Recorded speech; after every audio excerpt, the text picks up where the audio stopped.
Let me just start up the music, go to the PDF, and what do we have for our reading today? We are going to be talking about the Lanchester models of guerrilla engagement. And the reason why I'm doing this is because I'm making a video on modeling the zombie apocalypse with differential equations. And one of the ways that this model works is it incorporates the Lanchester models to model engagements between zombies and susceptible individuals. So I was writing my script and I realized I don't know enough about this. So I've pulled up this 55-page paper and I'm going to read it aloud. This is published in 1967 and it was prepared for the Advanced Research Projects Agency by Marvin B. Schaefer.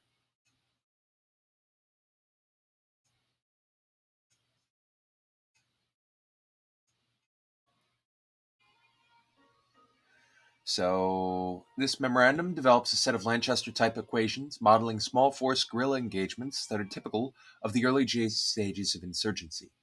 These equations include the effects of supporting weapons and the discipline or moral of the troops involved. The novelty of this treatment from the mathematical point of view is the use of time-dependent weaponcy-efficient coefficients.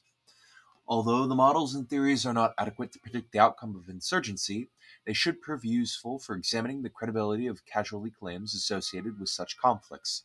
In addition, the model provides useful insights regarding the important attack parameters of guerrilla warfare, in some cases, notably those concerning ambushes.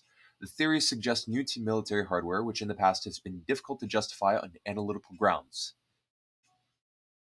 This study was undertaken for the Advanced Research Project Agency Remote Area Conflict Project, Project Agile. It should be of interest, in addition to the other agencies concerned with counterinsurgency research and or the development of wargame techniques. This memorandum presents deterministic forms of Lanchester's equations as a model of small force guerrilla engagements. Three types of military activity that are particularly characteristic of the early stages of insurgency are identified and analyzed.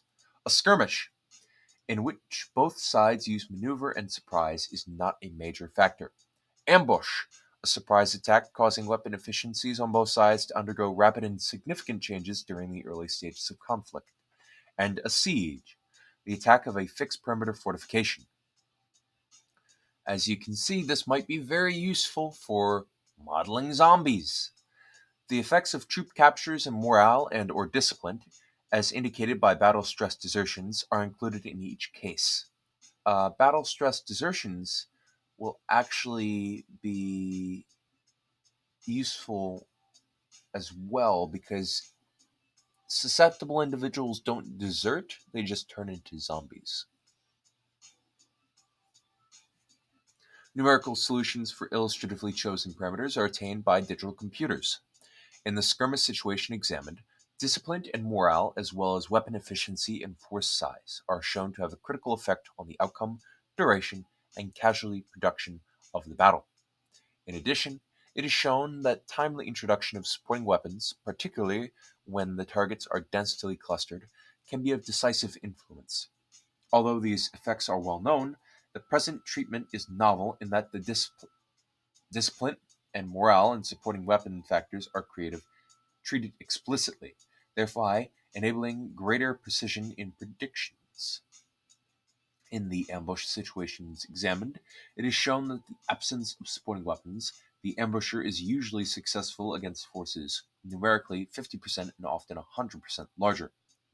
Even when the ambushee employs aggressive response tactics and ultimately causes the ambusher to break contact, this engagement can be a success for the ambusher, provided he breaks contact before the larger force can take proper advantage of its numbers.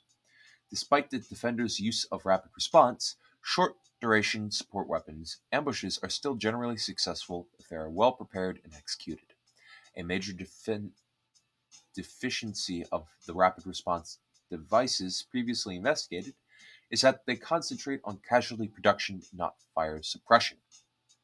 One possible technique for alleviating this deficiency is to substitute the CS grenades for fragmentation grenades as the defense mechanism.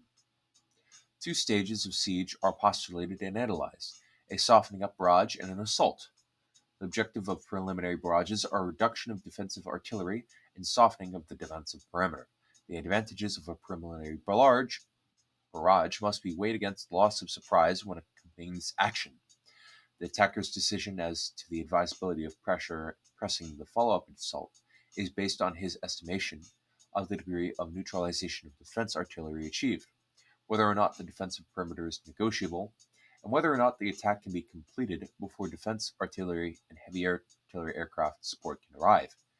Descriptive equations are developed which can facilitate the attacker's decision making by enabling better estimates.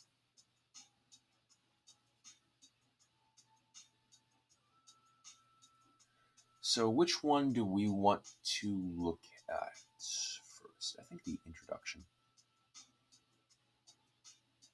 So, we've looked at summary and conclusions. We can look at symbols.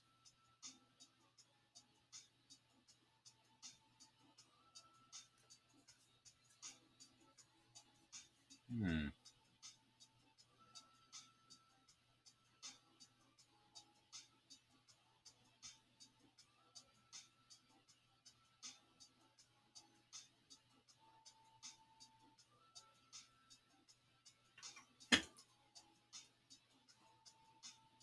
In this memorandum, deterministic forms of the Lanchester equations applicable to small force guerrilla engagements are developed.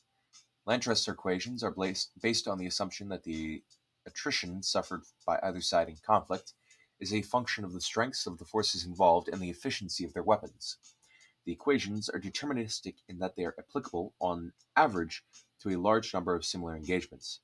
Lanchester developed two cases: a linear law purporting to represent ancient combat, where individuals paired off and duel, and a square law which is more representative of the extended firepower and capability of modern weapons. There is now an extensive body of literature developed to Lanchester theory. Lanchester type models, especially applicable to certain forms of guerrilla warfare, were first proposed by Deachman. A generalized model of such engagements, which includes the effect of time-independent weapons efficiency and which reflects battlefield desertions, captures, and supporting weaponry, and is hypothesis therein. The general model is then specified for three: skirmishes, ambush, and sieges. Typically, these categories account for most of the ground conflict. Phase 2, insurgency, which has not yet escalated in traditional positional war. And Phase 3, see Mao Zedong, it is recognized and emphasized that military conflict models do not and possibly cannot predict the full spectrum of terroristic, political, and sociological factors which can be associated with insurgency. They are therefore not sufficient for making predictions about the overall outcome or even the Phase 2 outcome of such conflicts. Military models are useful for lesser tasks, however. For example, with suitable models, it appears possible to develop insights into the credibility of casualty estimates on both sides. It is clear that both the true casualty levels and the estimates of them, often used for propaganda purposes, are related to the outcome of the insurgency model in important ways. Models of guerrilla engagements can also be useful when evaluating new military hardware, and they are of considerable academic interest as they are related to historical developments of wargaming. The first two phases of insurgency are characterized by small force ground yielding operations by the insurgents, but overall military superiority on the part of the counterinsurgents. In Phase 2, the insurgent operation becomes increasingly militaristic. However, they continue to be basically small force guerrilla activities which cause the defense to fragment and the engagement to be localized and relatively isolated. In Phase 3, the insurgents take the strategic offense and operate with larger, more conventional forces. In Phase 2 insurgency, the military forces of either side is hypothesized to consist of a larger manpower pool from which small fighting groups are constantly being drawn from guerrilla-type operations. The manpower pool is organized, structured, but has substantial flexibility, particularly on the side of the insurgents, and ideally permits each fighting group to be brought to a desirable strength before engaging in an offensive operation. The respective manpower pools consist of both voluntary and belligerent and impressive neutrals. The neutrals remain in their pool under circumstances permitting desertion. Under the stress of battle, desertions also occur both by individuals and by units. Operations consist of large numbers of small, typically 100-man engagements that fall into three general categories: skirmishes, ambushes, and sieges. It is assumed that each operation is conducted in isolation, and for simplicity, no ground troop reinforcements are permitted during the course of an engagement. Conceptually, those engagements that are reinforced, and those engagements that include more than one operational category in the course of a single battle, are treated individually in the order in which they occur. The flow of manpower is of course illustrated in Figure 1. People engaged in military operations must of course be equipped with weapons and food, and other necessities. In principle, a model and an accompanying flow chart can be developed for each military required item. For simplicity, we shall deal with only manpower. In effect, the food, weapon, and ammunition reserved of each manpower tool is assumed inexhaustible. This is largely justified by experience in Vietnam during 1963 and 1964. The numerical strength of a manpower pool is therefore taken as the prime measure of the military strength of that side. As shown in Figure 1, the manpower pool strength is determined by direct recruitments and desertions, as well as by attrition due to operations. Traditional Lanchester theory deals only with that part of the operational attrition associated with casualties. In the present treatment, the traditional approach is modified by including operational desertions and captures as well. No attempt is made to treat direct recruitments and desertions from the manpower pools. Forces depletion occurs in the small engagements in three ways: through casualties, surrender, and desertion. The total force depletion rate is the sum of the rates from each of these sources. Both sources are permitted supporting weapons. However, insurgent supporting weapons, mortar and recoilless rifles, are light and highly portable, while counterinsurgent supporting weapons, including artillery and ground attack aircraft. No supporting weapon duels are allowed, except in the preliminary stages of a siege. It is hypothesized that during Phase 2, insurgents generally disengage rather than participate in this type of activity. Although, assuming that a Lanchester law holds on the average for casualties, the attrition equation becomes this, where N and M are numbers of engaged personnel on opposite sides, W sub I and W sub J are the supporting weapon strength, and T is time. Like.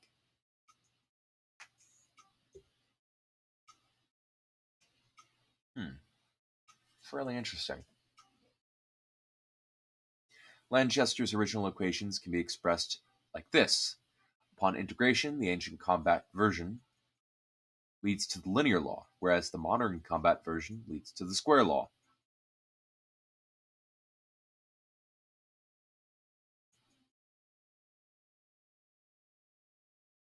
And T is a time-like variable. It should be emphasized that the war weapon efficiency coefficients are explicit functions of time, and the fourth level of the opposing side. They are all positive quantities, such that the slopes are less than zero. In general, W sub I and W sub j are also functions of time, since supporting weapons are usually employed for only portions of the battle.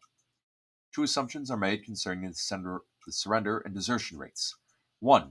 Expected values of the rates can be predicted by similar deterministic laws. These two variables will, therefore, be combined into a single force depletion term with the subscript S plus D. The rate of friendly surrenders and desertions depends on the friendly casualty rate and the difference between the friendly force and ratio in unity. It is postulated that surrender and desertion rates can be expressed as the sum of separate power series in these variables.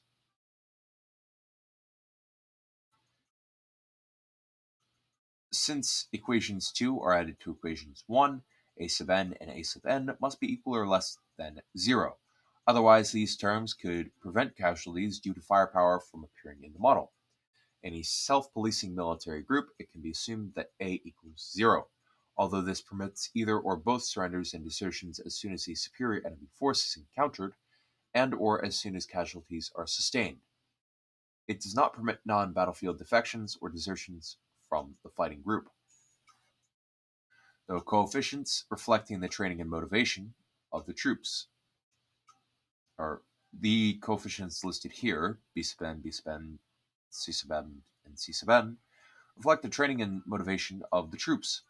Since the slopes are always negative or zero, the net sum of either of these terms must always be positive or zero, although conceptually the individual coefficients can be assumed any real value.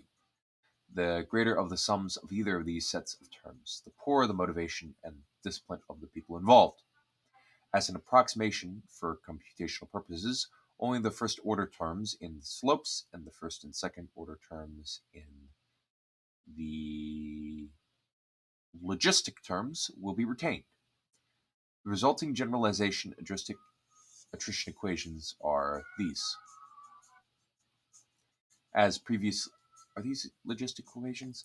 Oh, it's backwards. It's backwards. So 1 minus this would be a logistic equation. So it's like a usually in population models, something similar to this term right here is used to represent the carrying capacity of an environment. But this looks like it's in the opposite direction.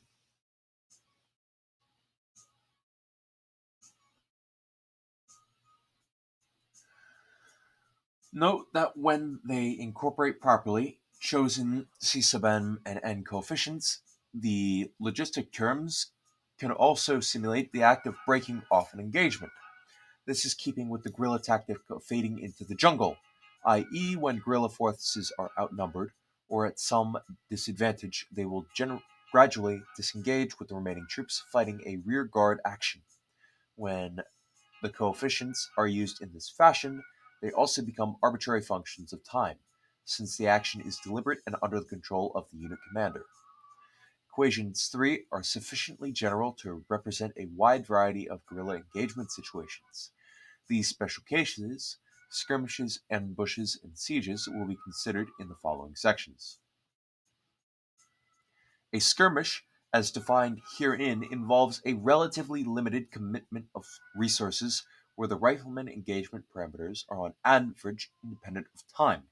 It is assumed that the riflemen of both sides engage in aimed fire. Supporting weapons, on the other hand, are employed to the extent that availability and tactics permit, and thus continue to be explicit functions of time. The imposition of these requirements results in these equations here. No general solution of the skirmish equations is available. However, accurate numerical solutions can be attained easily with high-speed digital computers. The outcome of an illustrative set of such numerical solutions are given in tables 1 and 3. Table 1 covers a wide set of cases where there are no supporting weapons, while tables 2 and 3 illustrate a few cases where supporting weapons are introduced on one side. In addition to allowing the initial forces ratio to vary significantly, these solutions also include the effects of variation in weapon efficiency and discipline morale coefficients. In these and subsequent solutions, the coefficients have been arbitrarily set at 0. The omission of one of the terms is done strictly for convenience, since retention of both hinders or orderly presentation of the results. Note that omission of the linear terms makes desertions relatively insensitive when these ratios are close to unity, and highly sensitive to them when they are largely compared to unity. Such a formulation can more realistically simulate the breaking off of an engagement than can the use of linear terms alone, and therefore we have retained the second order term. However, the broad conclusions would be the same if the reverse has been done. In the remainder of the memorandum, CM and CM, these constants are referred to these constants.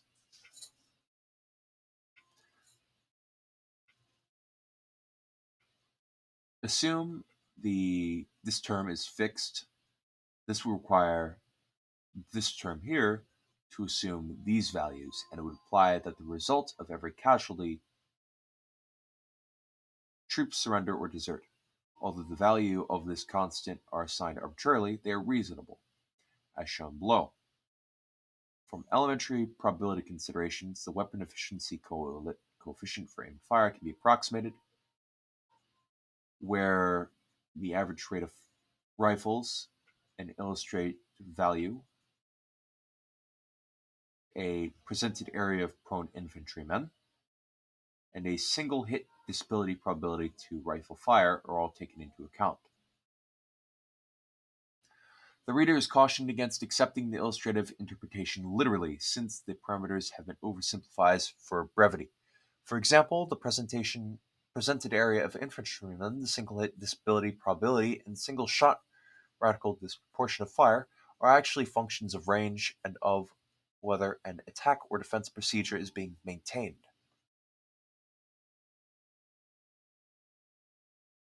Oh, it's also a function of single shot radial dispersion of fire. These coefficients reflect these coefficients right here reflect desertions associated with being outnumbered. For example, the value of 1 indicates that when outnumbered 2 to 1, the weaker side will on average desert as the rate of 1 per minute because of individuals' assessments of the local force ratios. So it feels like this model really needs some adjustments to be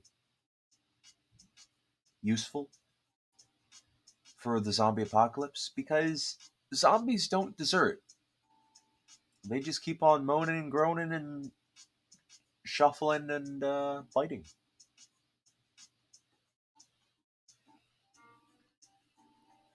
And the humans can't really desert because, I mean, what are they deserting from? They're fighting for survival. So I think I can skip this section.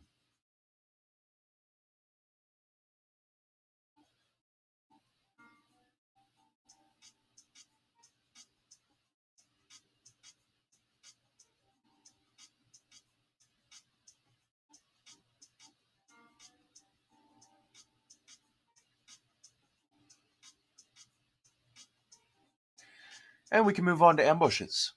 In the ambush, in contrast to the skirmish, the time dependence of the weapon efficiency coefficients is important and perhaps dominant. This time dependency results from the changing cover available to the individuals on the defensive side and the defensive graduate transition from areas to aim fire when it is responsible to attack. Because of the surprise element in an ambush, defensive cover is initially minimal. As the engagement progresses, the ambushee seeks whatever cover is available and gradually improves his situation. The attacker, on the other hand, has a relatively secure position, which remains constant until the contest ends, or until they choose to break off engagement. The ambushee generally enters the contest by engaging in an area of fire, because of their lack of preparation for the immediate conflict.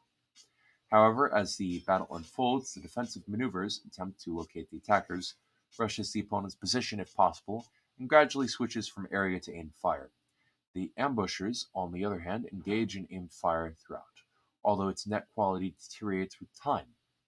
In the early stages of the ambush, there is little motivation for those on the attacking side to desert or surrender. It is reasonable to suppose, however, that as the contest progresses, the discipline of the ambushers deteriorates somewhat. Alternatively, it is possible that the ambusher might make a deliberate decision to commence a gradual withdrawal after a specific period of time. These variations from the general situation described earlier can be handled by introducing the coefficient C sub n of t. This describes this description of the early stage of an ambush is the same as that presented by Deichmann. Deichmann describes a static situation where the ambushee engages in area fire and the ambusher in aimed fire. In the Lanchester sense, this is a mixed linear square law. The present concept is an initially mixed linear square law, which gradually changes to a pure square law. So we got ambushee and ambusher attrition. In equation 10, the steady state value of the defensive cover formation. Right, they just talk about the equation there. I'm not going to read that equation aloud. If the weapons are of a single type and the side M's forces is randomly distributed, in the A is the area of effect of a single round, and P sub K is the kill probability in an increment of area. In general, the dependency of P sub K on the time arises through A sub T. For example, if fragmentation of weapons evolves, this is the equation, where P is the area density of fragments. Oh gosh.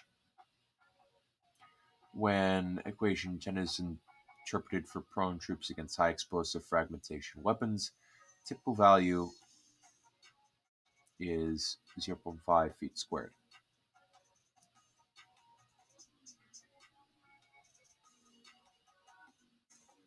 Alright. Representation numerical solutions of the ambush equations have been carried out again by digital computer. Alright.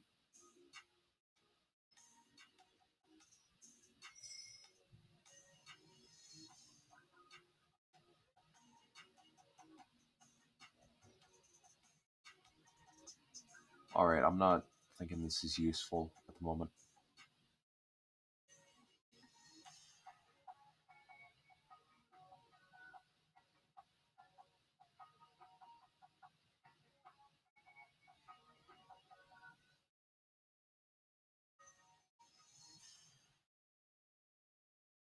Alright, I think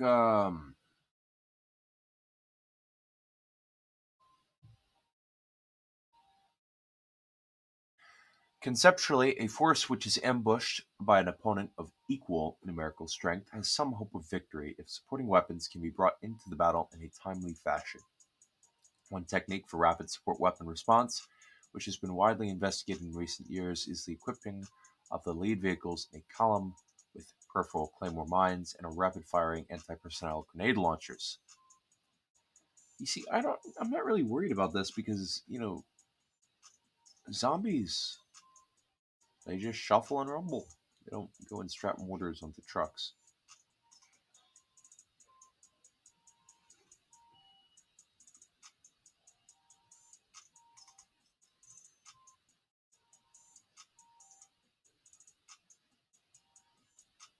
All right. Do I need what more do I need from here?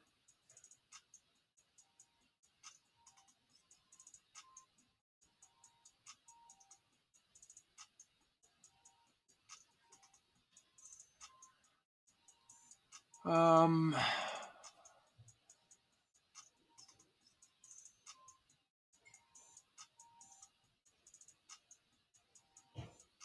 So I guess I can read the summary. In general, the ambushee starts with very significant disadvantages in aiming capabilities, cover functions, and often force size. To a certain extent, the first two of these three can be minimized by proper training and aggressive tactics. The ambusher, however, can cope with aggressiveness with relative ease. He has all the advantages associated with intimate knowledge of the terrain and can allow for numerous maneuvers and reinforcement contingencies. The ambushee can make a very significant breakthrough if the attacker's capability is reduced to the employment of area fire early in the conflict. Conceptually, this would provide the time necessary for the defense to maneuver and simultaneously keep its casualty within manageable proportions. One technique which might accomplish this is the substitution of tear gas grenades for rapid reaction fireman grenades. Okay. The effects of CS would be relatively persistent.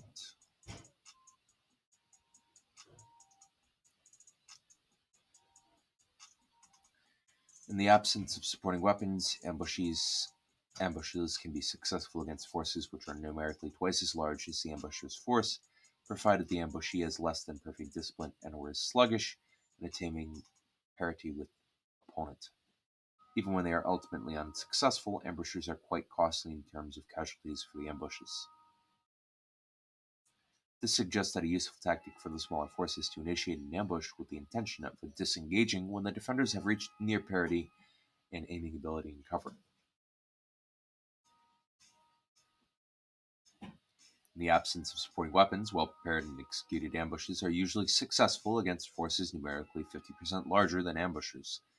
Supporting weapons brought into play by the ambushee and expected in the early stages of conflict do not appear to be effective means of reversing the tide of battle. When supporting weapons are available to the ambushee for virtually the entire battle, the equivalent equal force ambush fails if the attackers are closely clustered and thus offers lucrative targets to area weapons. If the ambushers are suitably dispersed, the ambushee can win provided that his discipline is perfect and he can rapidly approach aiming parity with his enemy. These possibilities of ambush failure in the equal force case can probably explain why successful guerrilla bands attempt to seek a force advantage in addition to the surprise advantage offered in a combat. A useful technique for countering ambushes is to utilize rapid-fire response suppression weapons to distract the ambusher and degrade his fire and area response. Alright, I think I'll cover some of Siege, and then I'll be done. Siege can be divided into two stages: an initial softening up phase where support weapons are of prime importance, and two, an assault stage where the offensive artillery barrage must of necessity be lifted. Of course, not all sieges involved both phases. Some are abandoned upon completion of the first, and others begin with the second phase, omitting the first phase entirely. Some of the criteria used by the attacker in deciding whether or not to undertake two phases of sieges are illuminated by the analysis which follows. The attacker has two major objectives in mounting the first stage of a siege. First, to reduce the defender's supporting weapons to a negligible level, and second, to soften the defensive perimeter to permit an assault. To ascertain whether his objectives are achievable, the attacker makes a series of decisions, more or less as follows. If the defender has no immediate supporting weapons, the attacker decides whether or not the benefits of softening the perimeter overweight the loss of surprise. If a surprise attack is decided upon, the assault is undertaken directly. If the attacker opts for softening the perimeter, the barrage of subsequent assaults must be timed so that the defender has little opportunity to bring in supporting aircraft or remotely locating artillery which the attack is in progress. If the defender has immediate supporting weapons, artillery based within the compound, for example, the attacker attempts to gauge the number of barrage rounds necessarily to neutralize defending support. His decision is heavily influenced by the level of his knowledge concerning their location. The attacker also must be concerned with the defensive perimeter. He therefore attacks if it is within his support weapons either simultaneously or subsequently. 3. The attacker undertakes the assault if he estimates that the defense supporting weapons have been neutralized, the defensive perimeter is negligible, and the attack can be completed before heavy defensive support fire arises. Considering the hit-and-run nature of Phase 2 guerrilla doctrine, the attacker will abandon the siege if any of these criteria are violated. Softening up phase is therefore either a 1-2-side artillery duel with men or supporting weapons as targets. The equations are as follows. If you assume weapons are a single type or used, then it can be simplified.